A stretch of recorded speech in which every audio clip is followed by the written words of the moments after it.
Penny, can you hear me? I can. Okay, I've got 3:29. You about ready?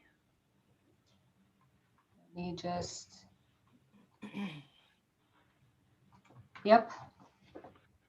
Okay, we'll give it another minute and a half.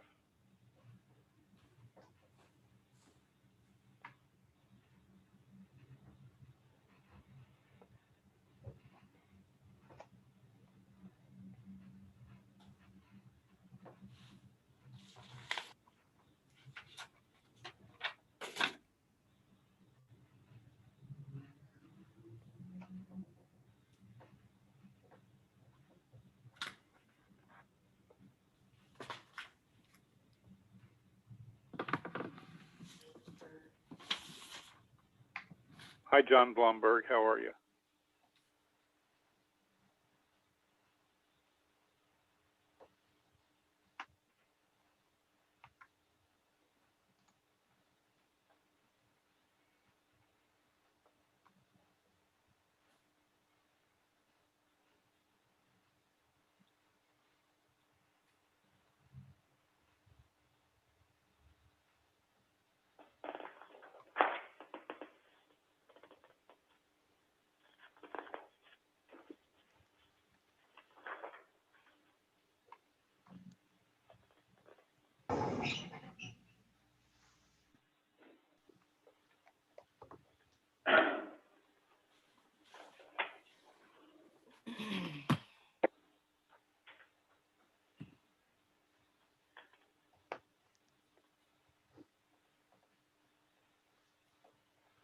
Okay, we're ready. Penny, you ready? I am. Okay, well, welcome to the regular meeting of the Board of Directors of the North Yuba Water District. Friday, 3:30 p.m., June the 25th of 2021. This meeting will be held in accordance with Executive Order N29-20 issued by California Governor Gavin Newsom on March 17, 2020. The Ralph M. Brown Act, California Government Code Section 54950, and what follows, and the Federal Americans with Disabilities Act.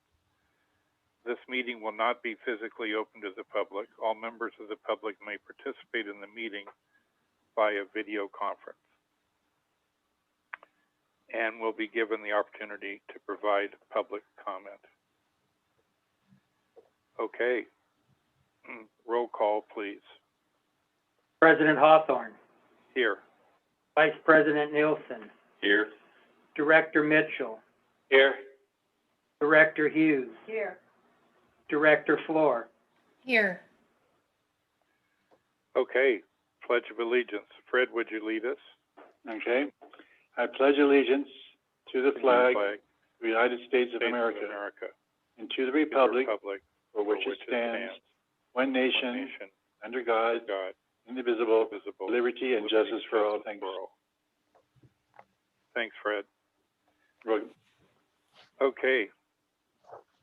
Opportunity for public comment on agendized items as provided under Government Code, Section 54954.3, Subdivision A. During a regular meeting, any member of the public may address the board concerning any item on the agenda or any other issue within the jurisdiction of the district. Any member of the public wishing to make comment on an agenda item shall identify the agenda item they intend to address. Public comment is limited to no more than 2 minutes per person and 10 minutes total. State that all public comment shall occur during agenda item C. So I think everybody heard me say that. This is the time for public comment. Agenda item C. If you wish to comment about any item, do it in this segment. Because of the number of people in attendance, as board chairman, I'll be limiting the public comment to 2 minutes per person and 10 minutes total for all speakers combined. Okay, Penny, would you manage the public comment, please? Maria Carey is first up. The 10 minutes total, just so that you know, was not mentioned until now. First, I have a question. Who directed the general manager to make contact with this firm, correspond, ask for their help, and draw up a contract? When did you guys agree on this course of action? Not in the public's eye, so much is clear. What is also clear is what plan you guys might have been following all along. 8 steps I see. 1, stop maintenance of the ditches altogether and lie about it. 2, see the ditches crumble and leak. 3, claim that the ditches lose and leak too much water. 4, make a proposal for a pipe to conserve water and prevent losses. 5, design that pipe to be so small that 20,000 acre-foot will not get through. 6, irrigate only your existing 100 customers as you see fit or not. 7, apply for the state to change the permits from irrigation in the foothills to drinking water for whomever wants it. Use drought as a reason, emergency, whatnot. 8, get $20 million a year. That's how I see what you're doing. And after 2.5 years of constantly interrupting our elected director, Dr. Floor, whenever she speaks, refusal to answer questions, limiting her time to speak after even just one meeting in 2019, refusal to share documents, etc., etc., etc., etc., yelling at her, calling her names, calling her you and your tiny little group. You try to censure her now, after Mr. Vergara even made sarcastic comments to her in the last meeting. Well, when you deign to show up, you try to censure her. Chutzpah, that's what it's called in the rest of the world. The nerve is what other people call it. Okay. Penny, is there another person that requests Yes, public comment? yes, Rulik has requested. Yeah, this is Dr. Rulik Perla, Oregon House. I would like to address all the honorable district directors, elected and appointed. The mandate of this agency is to supply water for irrigation and domestic here in the foothills. Selling our water rights to the south goes against the need of the local communities and against the mandate you committed to when you became a director and a public servant. I also want to protest the censure vote against Director Floor. Honorable directors, please search your memory for the innumerable incidents of treating Dr. Floor as a subhuman, incident using bad street language in this very forum, and the many incidents showing all manner of disrespect for her and for the public. Not one of the previous directors and you, current director, was ever censured. Please, directors, remember that regardless how you got to this position, you are accountable to the law. Whose interest are you serving in this public servant position? It's beyond me. Thank you very much. Okay. Penny, do we have another person? Yes, we have Charles, who's up next. Okay, Charles. Charles Sharp, Oregon House. Why is the Water District not having this meeting open to the public at the offices in Brownsville? There are no more state meeting restrictions and everybody else is having meetings open to the public attending in person. Why are you singling out Director Floor for censure? Raucous is the best word to describe these board meetings. One person can hardly be responsible for these ongoing raucous meetings. However, I will say things have toned down a bit since Eric Hansen has left. Why did you use my organizational chart cartoon without attribution? This is copyright infringement and another lawsuit. Why did Leona show favoritism to Jack Cross by allowing him to submit a public records request in the body of an email? How much are the directors personally benefiting from selling the district's water outside of the district's boundaries? You will have to report this on Form 700 or you will be evading taxes and subject to prosecution by the FTB and the IRS. Since you will never see any money from this sale of water, what is the point?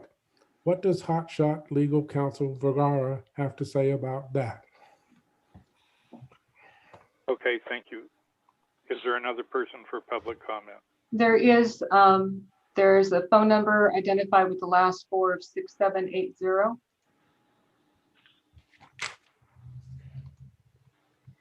Can you let us know who is at 6780 with their hand up to speak? There is, but I think we're playing kind of, I'm asking to unmute, but at the same time they're unmuting, so we're having a little trouble here.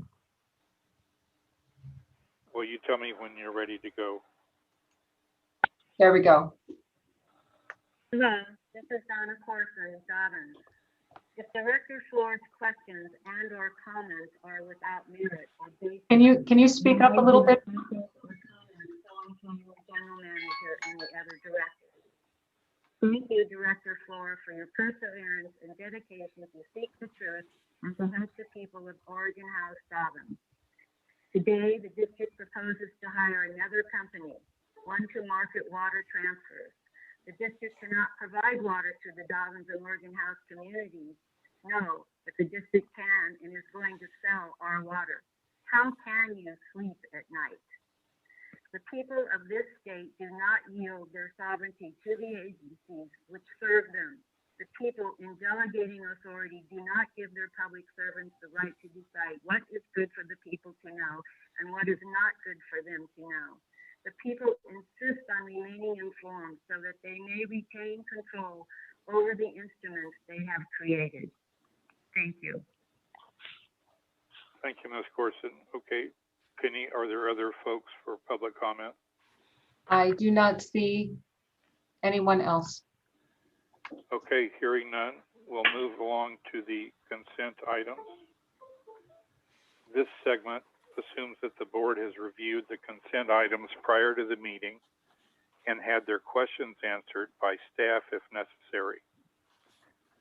Okay, I need a motion to approve the consent items.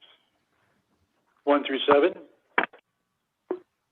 Yes, go ahead and make the motion, Fred. Make a motion to approve 1 through 7. Okay, need a second. One moment, there is somebody who popped in later and has a hand raised. Okay, let's take the public comment, Fred. We'll be back in a moment. Okay. Penny, are you looking at 2567? I am. That was Director Nielsen seconding the motion. Oh, I second Doug Niels. okay. And there is Stephanie's iPhone also with a hand raised. Okay, Stephanie.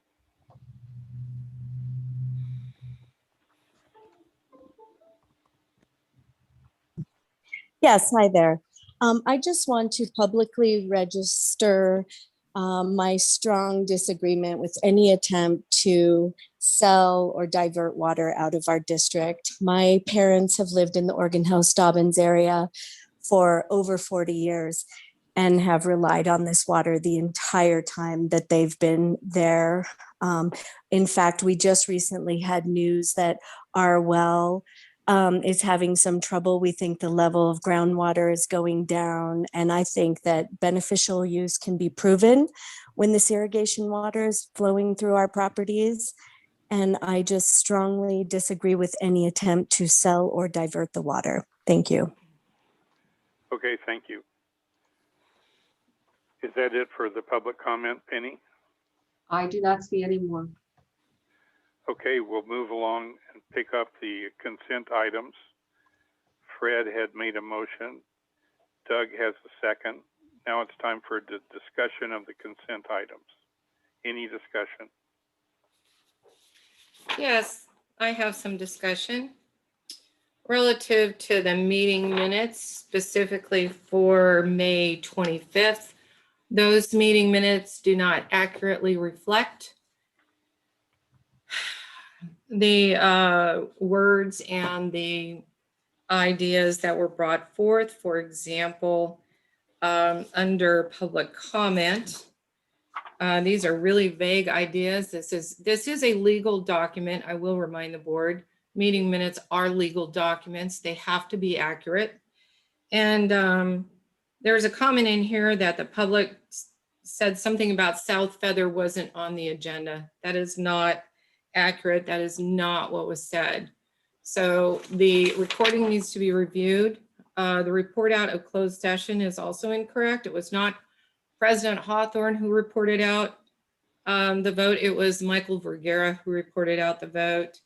And then lastly, it should be noted that seems to be some continuing reporting of voting to adjourn when it was made clear at the last meeting before that there's apparently not going to be a vote relative to adjourning. So these meeting minutes need to be corrected before they can be approved. And I will also state again for the record that I will not approve voting things in a block, that each of these different items should be discussed.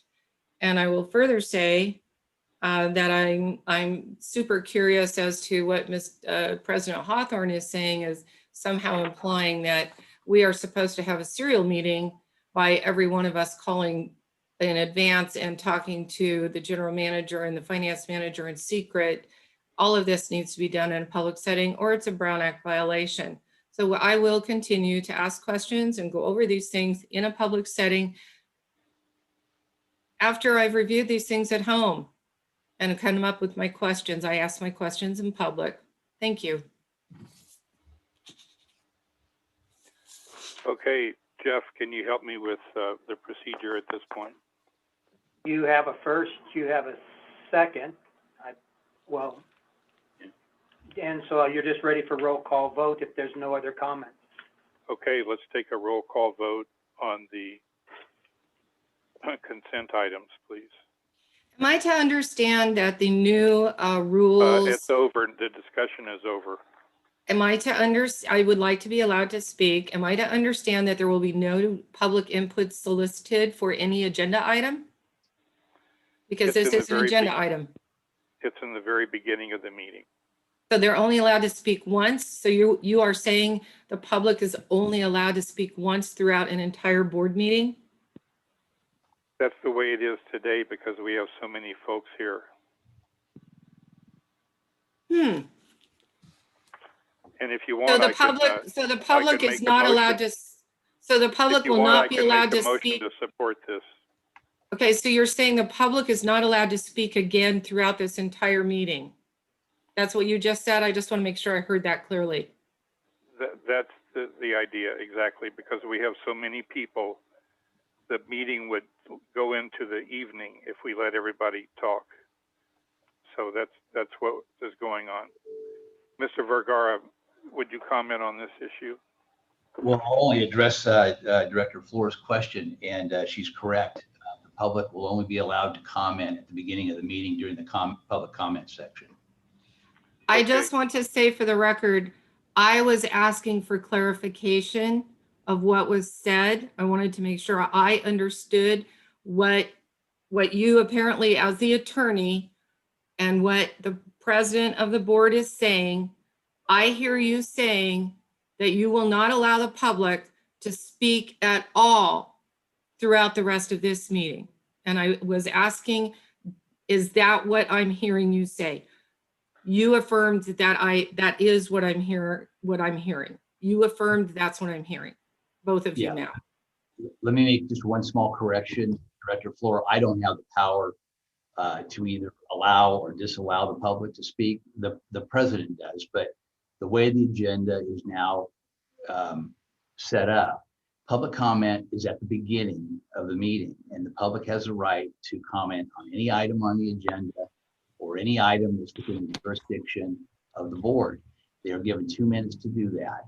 At the close of public comment, there will be no more public comment unless the board president allows it during the meeting. That's the way it is. So yeah, this is an unusual situation because we have so many folks that it would take too long to run the meeting. So we're going to take a roll call vote on the consent items. So now. To be clear, you are saying for this meeting, the public is only allowed to speak for 2 minutes, a total of 10 minutes, and their opportunity to speak is gone, and they were only allowed to speak on unagendized items, to be No. clear. That is what you said. No, I said on any item that's on the agenda or any item that's within the jurisdiction of the district. The public has an opportunity to comment. And it doesn't, and just to correct the president, it's not just this meeting, it's any meeting. Every meeting is this way. We did it last meeting. Correct. Breaking the law. Okay, let's take a roll call vote on the consent items. President Hawthorne, Yes. Vice President Nielsen, Yes. Director Mitchell, Yes. Director Hughes, Yes. Director Floor, No.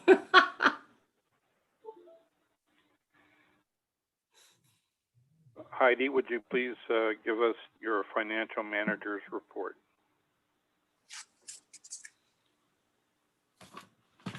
Hi, as of May 31st, 2021, total cash in all accounts, including reserves, was $4,594,028.86. Total income for the fiscal year to date, which is July 1st, 2020 through May 31st, 2021, income was $1,663,348.77. Total expenses were $1,447,531.39, which leaves a net revenue over expenses of $215,817.38. Expenses out of reserves, fiscal year to date, not including the Forbes-Town ditch billing, so far total $780,751.84. That concludes my report. Thank you. Okay, thank you, Heidi. I need a motion to accept the financial manager's report. I motion to accept it. Second. Second it. Okay, Ms. Hughes gave us a second. Any discussion on the financial manager's report? Yes, I would still like to get an explanation of what exactly the South Feather North Yuba agreement out of expenses reserves is for. Right now, I see that we have $37,766 that have come out of reserves to pay for this mysterious item. And I have never received, despite the fact I've been asking what that is for over a year, I still have not received an explanation as to what exactly that is. Could you explain that, please?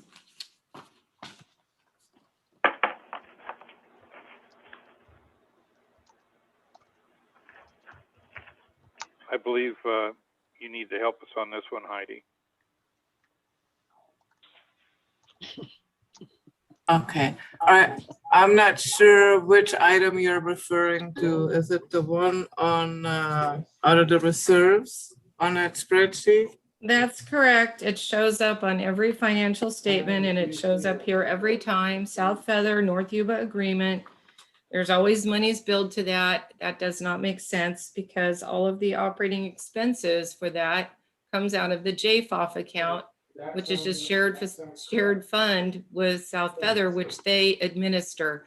So there should not be anything with this sort of a moniker on it. And I'd like to know what the details are of this $37,000 and what exactly does this category represent? I would have to double check just to make sure, and I could send you an email on that. I believe that item is for the forensic audit on South Feather, but I'm not 100% sure. So if you don't mind, I'll email you. So I want to make sure that that is the specific item that you're looking for the detail for. So wouldn't that forensic audit show up under additional legal? Because isn't it true that the forensic auditor does not actually have a contract with North Yuba, but in fact had a contract with Brenner White. Although now Brenner White is no longer general counsel, so I don't know what's happening with that. But that forensic auditor was billing Brenner White, and Brenner White was billing North Yuba. So that normally would have shown up under additional legal, which, as we can see, additional legal costs over the last fiscal year was over $384,000. So this is an additional $37,000. So yes, that doesn't actually make sense. I'm sure that the auditor, because they were billing through the attorney, that would come in under additional legal. Okay, let's end the discussion and take a roll call vote on the financial manager's report to accept it. President Hawthorne, Yes. Vice President Nielsen, Yes. Director Mitchell, Yes. Director Hughes, Yes. Director Floor. No, if you can't explain it to me, I'm not going to approve it. Thank you. Okay, next item. Annual Independent Auditor's Report for fiscal year 1920. Please welcome Mr. John Blomberg of Blomberg and Griffin to present the audit.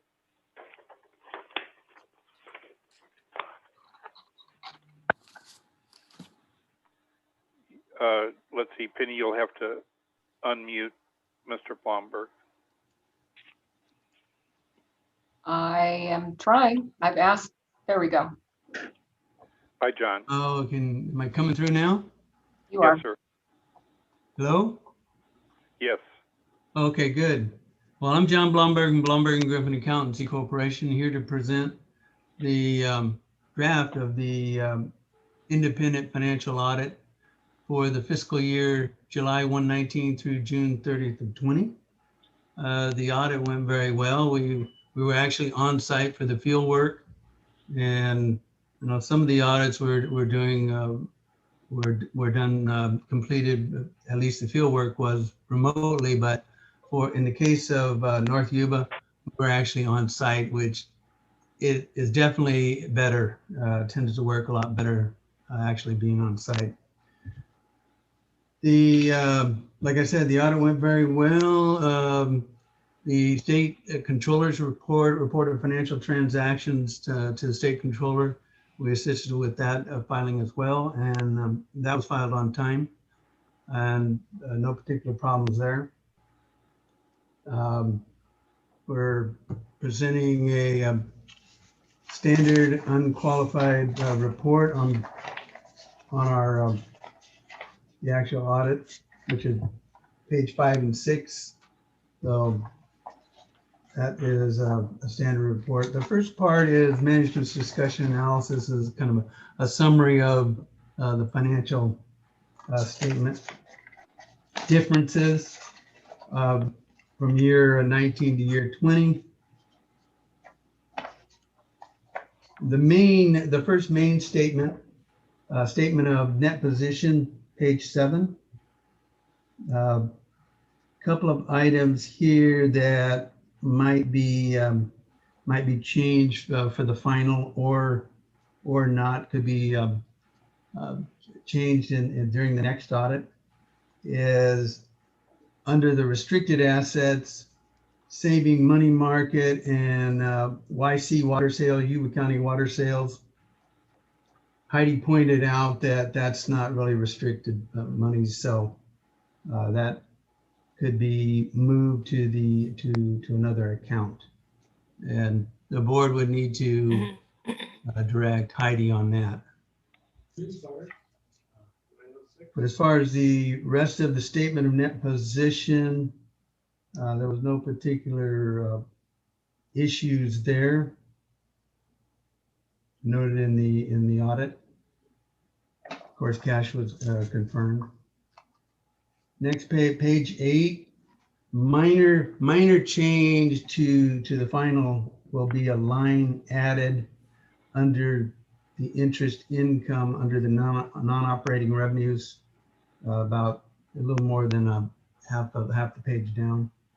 And that line will be added underneath the 89,597, the 79,914 numbers. In the draft report, there's not a line there. There should be, but we'll add that for, matter of fact, we already have added it for the final report. Major difference, of course, in revenue was the reduction of the power revenue. And that, of course, is reflected in the changes in that position, and was the reason why there was a big difference between the 19 and 20 fiscal year. Next major statement of cash flows. No major issues there as I recall. Presented here is the purchase of capital assets.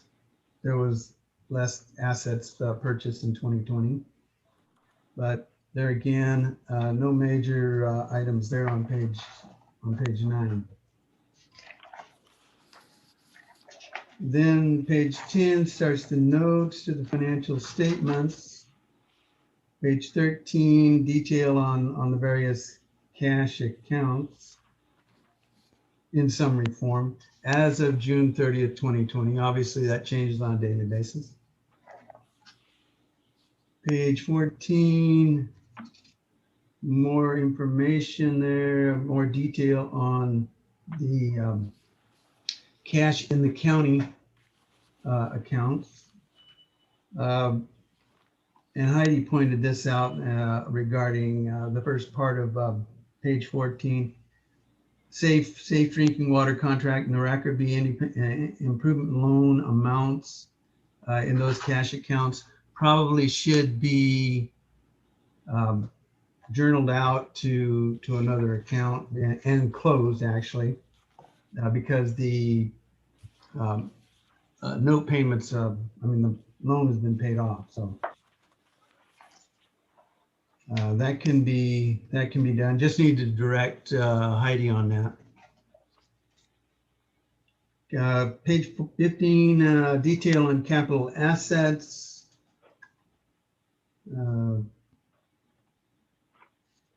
Yeah, there's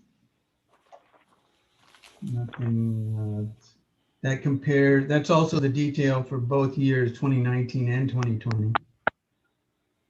And 7, accounts payable detail in summary form. Also note on the retirement plan, that's, yeah, pretty straightforward. Page 16, South Feather Power Project information. I think that's pretty much the same. The flipping over to page 18, net position.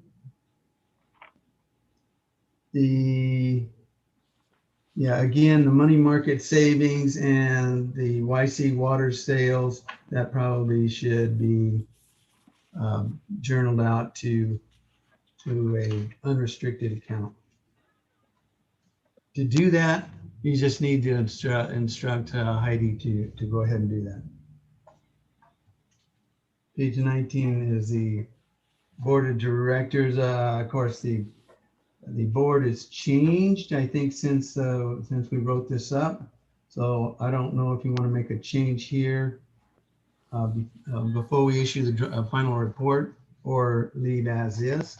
That's something to, just let me know. We need to add Ginger Hughes to the board of directors. And that was Ginger? Ginger Hughes, Hughes, I think. Ginger, correct me if I'm wrong.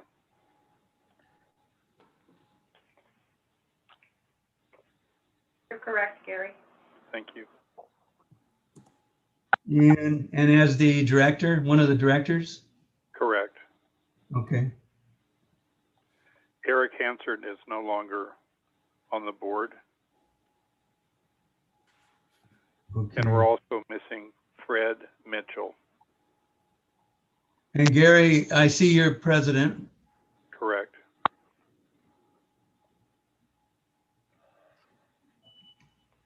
And what was the other change? We need to add Fred Mitchell. Fred Mitchell, He's a director.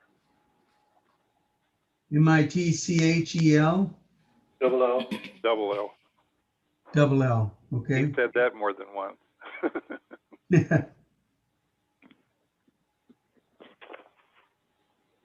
And let's see.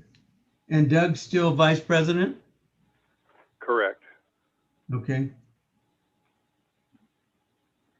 Okay, that will be changed for the final, final draft.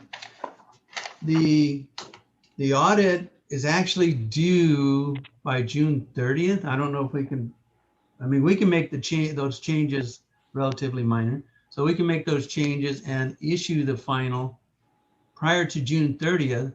And that's my recommendation, because technically a copy of the audit is due to the state controller's office no later than June 30th. And hopefully we can and get the final, and we can email it, send it by email, and we can do this for the district, as long as, of course, you give us the approval to do so, as well as a copy goes to the county controller. John, thank you very much for your work on. Do you have any other comments? No, I think that pretty much sums it up. Thank you very Special much for thanks your to help. Heidi and Jeff.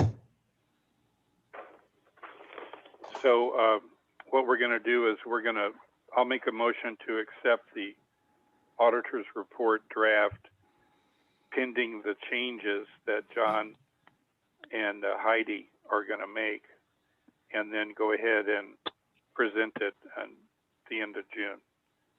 So we'll need a roll call, a second. Well, I'll I'm second. sorry. Okay, we got Doug a Neal. second. Who was that? Doug. Doug second.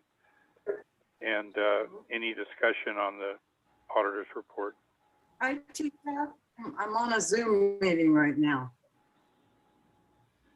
Could you cut your audio, please, Lou? Okay. No discussion on the auditor's report. We're going to have a vote. Roll call vote, please. President Hawthorne, I accept it, yes. Vice President Nielsen, I accept. Director Mitchell, I accept. Director Hughes, I accept. Director Floor.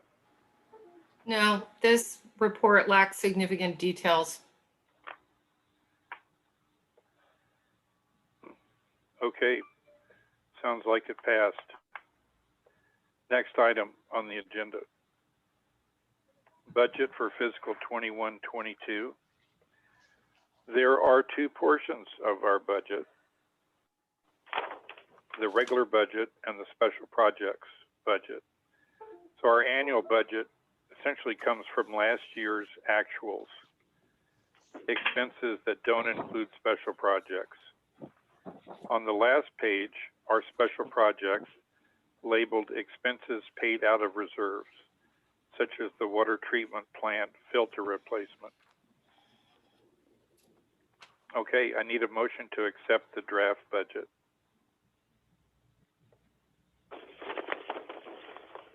I'll make a motion. Accept the draft budget. This is Director Hughes. Okay, so I'll Ms. second Hughes it. was the first. The second is Doug Nielsen. Doug Nielsen.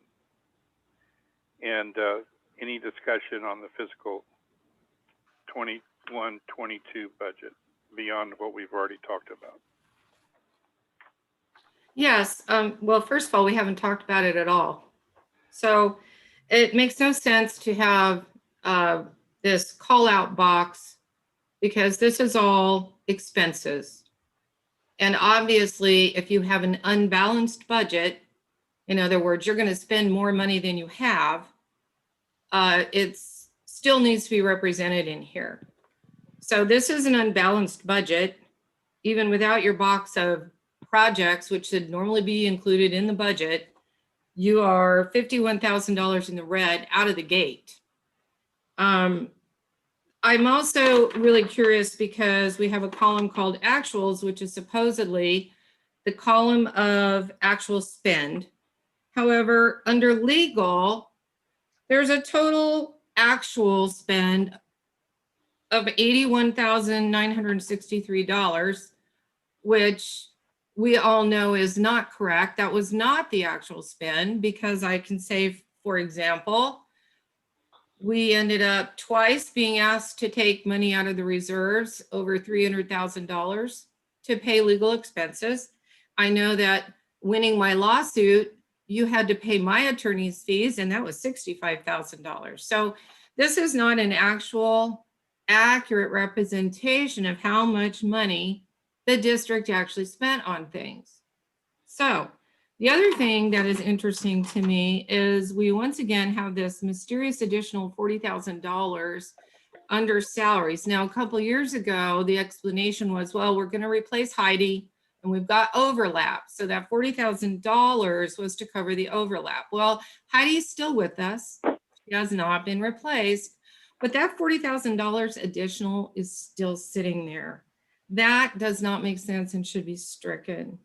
I'm also very curious because this is very interesting to me. So the entire budget is actually $2.78 million. Almost $100,000 of that, $992,000, will be coming out of reserves. So what's fascinating to me is that a water district has one primary mandate. Our job is to deliver water to our domestic customers and to our irrigation customers. That's our key job. That's what we should be doing. And out of a $2.78 million budget, I would like to share that only 2.4% of that entire budget, actually, I'm sorry, 1.6% of that entire budget, of your proposed budget, is earmarked to maintain our facilities. Now, if you want to break that down, $44,936 is earmarked for maintaining facilities. Out of that, the majority of that is for domestic. $7,232 is earmarked for the irrigation maintenance.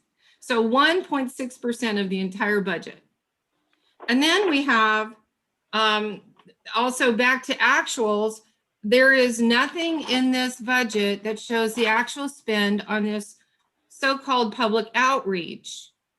We know by looking at the financial records over the last year, thousands and thousands and thousands of dollars has been going into Crystal Martin's pocket.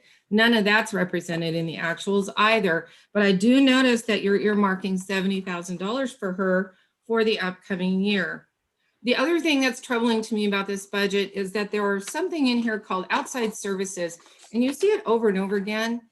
Those outside services are not defined, and they've got over $107,000 earmarked for that. What are those, and how are those accounted for in the auditing? Total salaries now this year, $975,000, or 52% of the entire initial budget, less the out of reserves expense. So this is not a budget. This is essentially what I would anticipate from a high school student who never had any sort of experience with a checkbook. We have a specific amount of money available to us, and our job as public servants to safeguard the public's money and to meet the mandate of providing water to our customers is to spend the money that we have, not dip into the reserves, but to use the money we have and to use it wisely to ensure that our customers are receiving water. So this budget needs to go back to the drawing table. I would like to know who drafted this budget. Could somebody, Mr. Maupin, did you draft this budget? Was any member of the board involved? If so, who is that?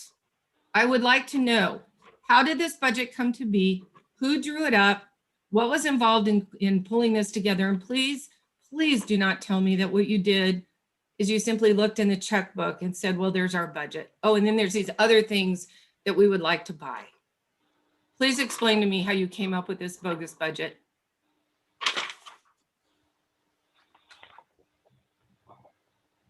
Okay, end of discussion. It's time for a roll call vote on accepting the budget for 21-22.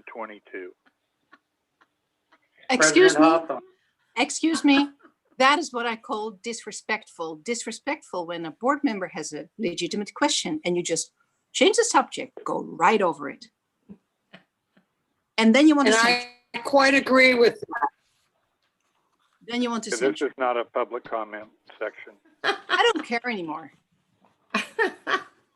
Just because you say it isn't, we don't even want you on the board. You're not working for the people. We want you to answer the question that our director asked. Gary, this is Paul McGovern. You want us to follow rules? Gary? Yes. This is Paul McGovern. Hi, Paul. Did I I time for the public input. did I hear a director ask a question to the other directors and her be completely ignored? It happens from time to time because the answer is provided It in happens advance all of the the board time. meeting. It What's the happens way it every works? single time that we watch you play this game, and she represents us. We elected her.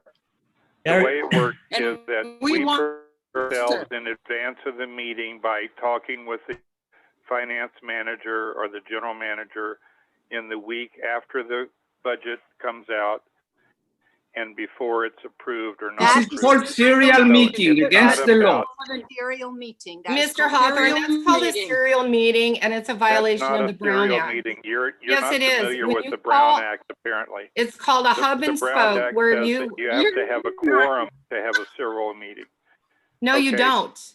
You don't. And we I think you have might a want right- to take a Brown we have a Act right- class. I'm might bringing wanna it do to a that. vote. That's a serial meeting when one person reaches out individually to all the other people about the same business matter. That is a serial meeting and it is a Brown Act violation. And it is also extremely disrespectful to not answer my question. I asked a question. I have a right to hear the answer in public. And this You're public supposed has to a right to contact hear the- the answer. You're supposed to contact the finance manager. No, about I'm the not. budget I'm supposed to the week represent the before public. the meeting. No, I'm not. The week I in am advance of the supposed to. meeting.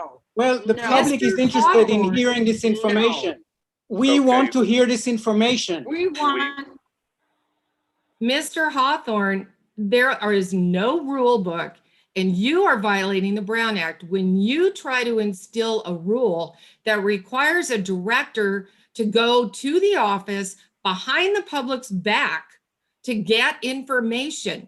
This all has to be done in a public setting. That is the whole point of the Brown Act.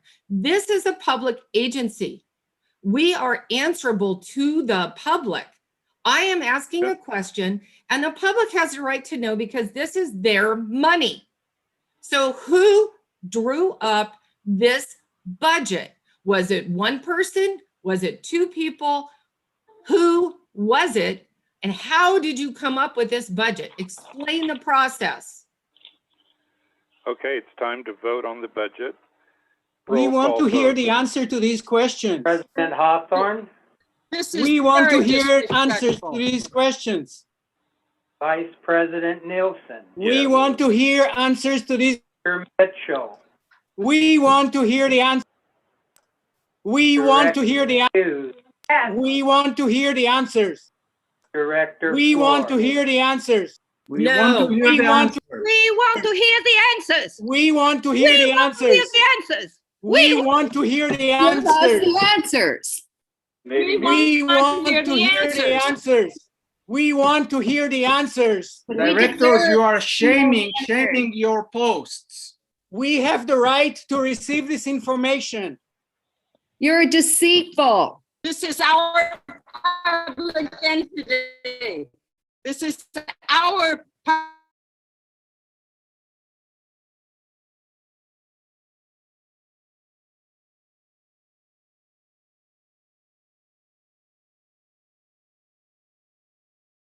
Okay, next item. Water Rights Review. Mr. Dan Flory, representative from Provost and Pritchard, to explain their proposal for help us to plan our future. Mr. Flory. Penny, you probably have to unmute I have him. to find him on the list. He's on my screen, he's on the bottom left. Okay. Okay, there. Can you hear me now? Yeah, thanks, Dan. Good afternoon. Thank you, Mr. President, members of the board, for this opportunity to discuss this proposal. Our proposal's in your agenda package, and I just wanted to kind of briefly talk about who we are and a little bit about the proposal, and then answer any questions. Provo and Pritchard is an engineering firm. We have 8 offices up and down California. We have been in business for about 50 years, have 200 people working for us. We're engineering, environmental planners. We have a lot of background in water rights and so forth. We put this proposal together, and as you can see from the proposal itself, we have the project understanding. This is kind of what we understood as the requested, for the proposal. And it basically is to determine if there is any water that can be conserved, and then to see what your options were to do different things with that water that's conserved. The scope of services, we broke this into 2 tasks.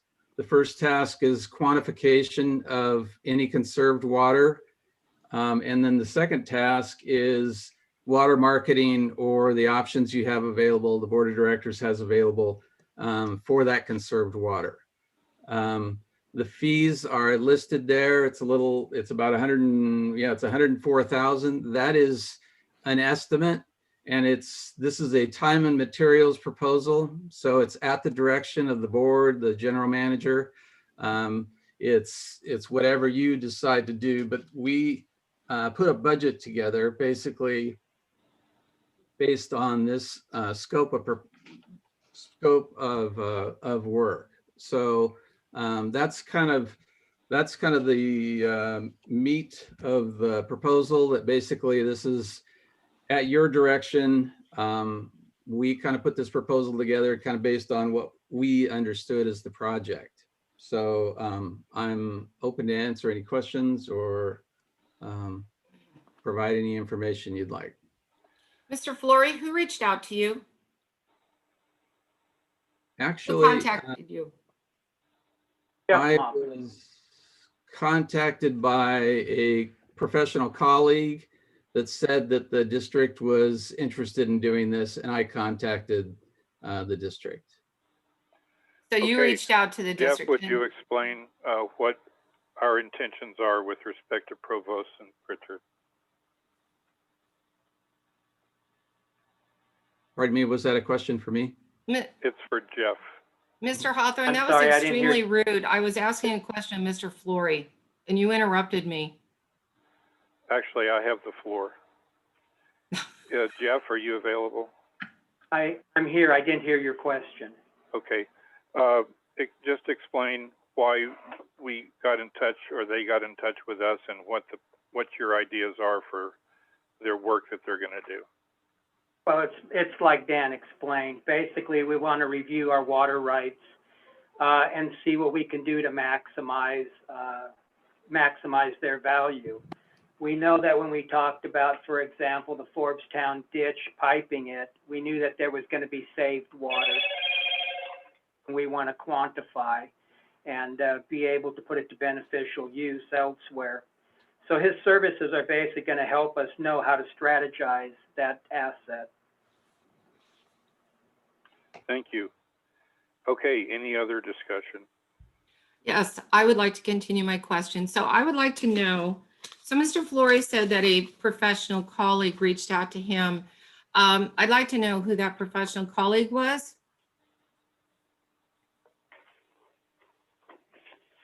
Mr. Flory?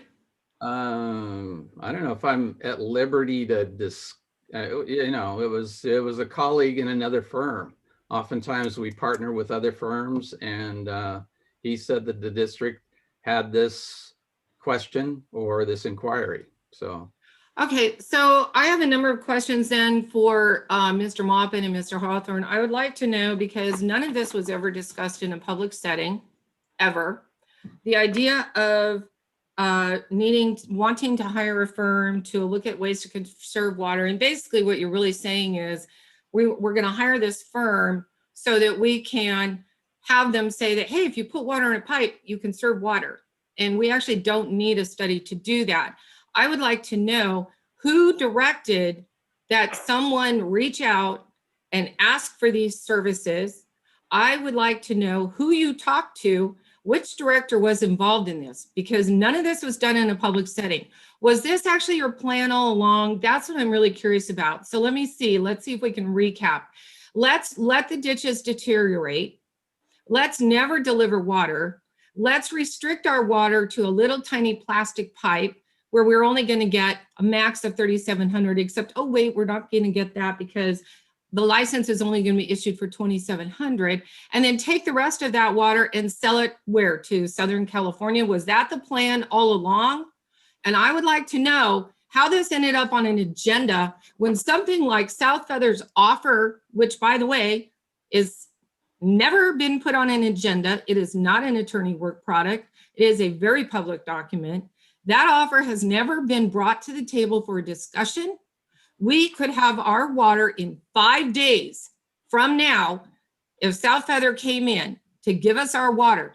This is our water. So I want to know which one of you, what kind of serial meetings are going on behind the scenes that we would have something like this on the plate. Who did this? Mr. Maupin, was this you? Mr. Hawthorne, was this you? Who did this? Who's responsible for this? That is a question that is deserving of an answer. And if you do not answer me, you are disrespectful.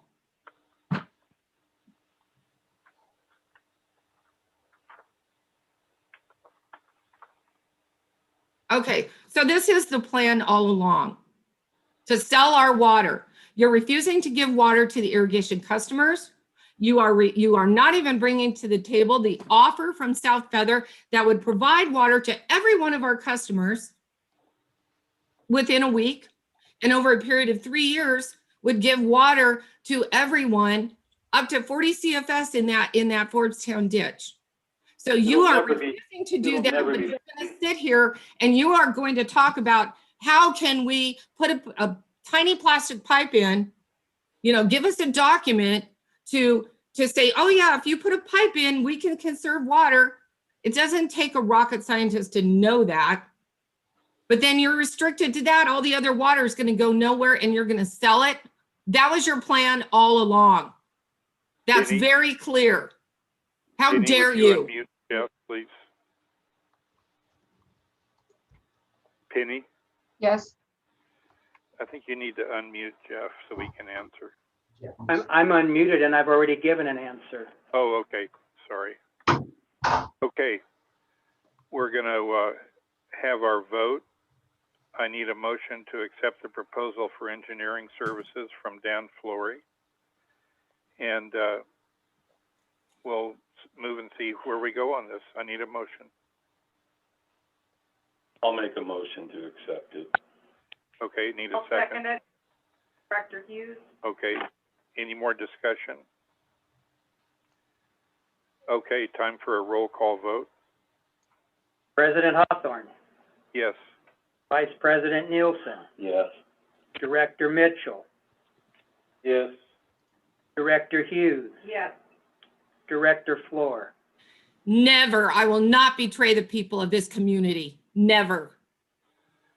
Okay, moving And you along. have betrayed the people of this community. We're moving along to resolution number 21-758. This is a housekeeping item intended to bring order to our board meetings. Each board member has had time to read the resolution. I need a motion to accept the resolution. Make a motion to accept resolution 21-758. This is Director Hughes. Okay, do I have a second? I'll second it, Doug Nielsen. Okay, Doug, any discussion? Yes, I would like to be allowed to respond. I would like to respond to this resolution.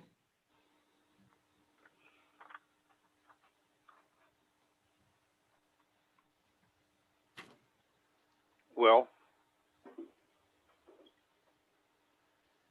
go ahead.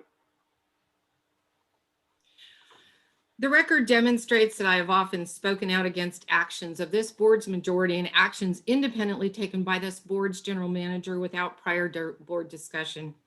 I have often criticized and spoken out against what I believe is a secret plan to starve out my constituents who are this district's irrigation water customers and divert the water being denied to agricultural water users for sale outside of the district, including what appears to have been an intentional neglect of the Forbes-Town ditch and a plan to build a pipeline that would be too small to carry all of the water the district's entitled to. These are matters of pressing public importance that the public has been prevented from learning about due to this board's violation of the California Public Records Act and the Brown Act, and by preventing me from accessing information and records necessary for me to perform my duties to the public as an elected member of this board, a lockout that no other member of this board has had to suffer. The resolution this board is going through the motions of considering is not a resolution to censure me. It is the selective discriminatory enforcement of a policy that each member of this board has violated many times in the past, as the record amply demonstrates without any consequences to those members. This board is using a censure to punish me for exercising my First Amendment rights based on the content of my speech and to discourage me from opposing the board's majority's actions in the future. I am informed and believe that the resolution, if passed, will be judged to be an unlawful prior restraint to the freedom of speech. I believe this resolution has already been discussed with each member of the board prior to this meeting and that the decision has already been made to censure me. But I ask the board to reconsider a decision that is ill-advised. Those who live in glass houses should not throw stones, and those who do should examine their own behavior before casting the first stone. I will not stand back and allow you to violate the law again.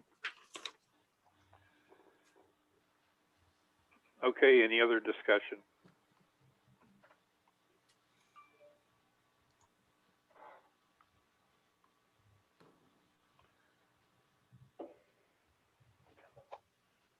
Okay, we're going to take a vote on this resolution. Roll call vote, please. President Hawthorne, Yes. Vice President Nielsen, Yes. Director Mitchell, Yes. Director Hughes, Yes. Director Floor. No. Okay, motion passes.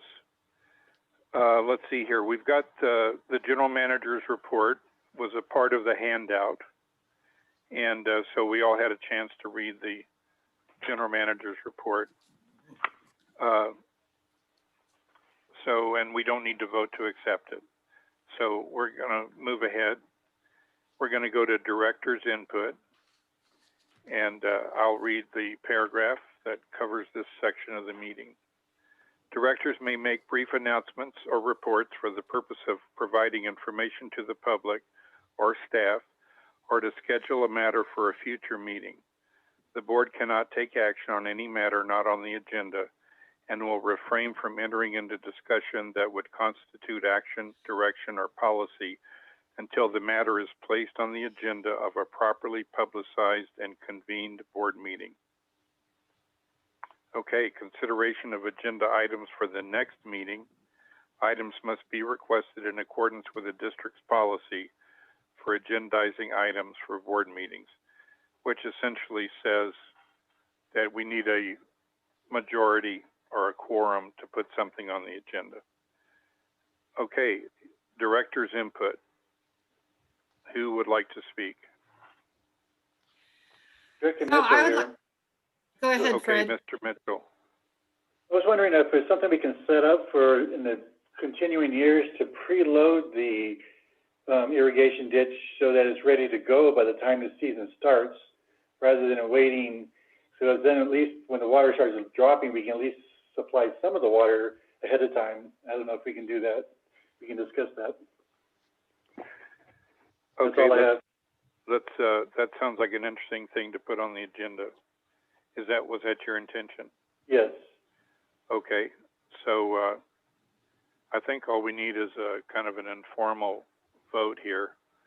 Would you state exactly what you want to happen, and then we'll take a kind of I'd like to see if I don't know if there's with law limits or whatever, but as you know, earlier in the season, before the actual irrigation system starts, and say April 15th, that if we can have the ditch cleaned and already primed with water, so that if the water drops fast again, at least some of the season is done. But it takes so much water to prime the ditch that there's not enough when the water's low. So I was thinking there's some way we can, the earliest point that we can preload the ditch to get it ready for the irrigation people ahead of time. Can I interject? Yes. We do have that capability. When there is water available, we can wet up the ditch. I believe it's April 1st, but we can't actually start consumption till April 15th. So that opportunity already exists. Okay. And actually, the permits allow irrigation to start April 1st. Does that not April satisfy 15th. your request, Fred? Yes, if that's already in place, yes. Okay. Now, what was that, Director Fleur, would you say? What I said before I was rudely interrupted is that our permits allow us to start irrigation on April 1st. Okay. 2 weeks earlier. Okay, any other director input? That's all I had. Yes, I have input. Director Fleur. I would like to put on the agenda the offer from South Feather for discussion. And I would also like to put on the agenda discussion of the incoming invitation from South Feather to sit down to the table to discuss the actions that South Feather is taking over the power purchase agreement. South Feather has been requesting our presence at the table for the last 2 years because the power purchase agreement with PG&E expired. North Yuba has refused to and ignored the invitations for the last 2 years. So South Feather has been moving forward with answers to the problems, searching things out on their own. And they're now at the end of their road and they are making decisions which will affect us. And they have been asking us to be involved for 2 years and they are going to extend another invitation. So I would like that also to be on the agenda next time because it is past due time that we sit down and talk, and especially we need to talk about the offer letter that is still on the table. We can still get our irrigation water because we have 3,700 acre feet available to us. Okay, can you condense the statement you made into a short form that we could put on the agenda as the title of the item? Discuss South Feather's offer letter and discuss South Feather's invitation to talk about the power purchase agreement. Okay, so do we have those two statements in the records? Okay, we'll take an informal roll call vote on the first item. Just restate it, Jeff, and then we'll take a roll call vote. I didn't hear, I heard discuss South Feather's offer. Discuss South Feather's offer to repair the Forbes-town ditch. Okay. And the second item is discuss South Feather's offer to sit down about the power purchase agreement. Roll call vote on the first item. President Hawthorne. No. Vice President Nielsen. No. Director Mitchell. I abstain on that, I'm not sure. Director Hughes. No. Director Fleur. Yes. Okay, sounds like it failed. Let's do the second one, Jeff. I did not hear the second one. Okay, restate it, please, Director Fleur. discuss South Feather's invitation to sit down to a Q&A about the power purchase agreement.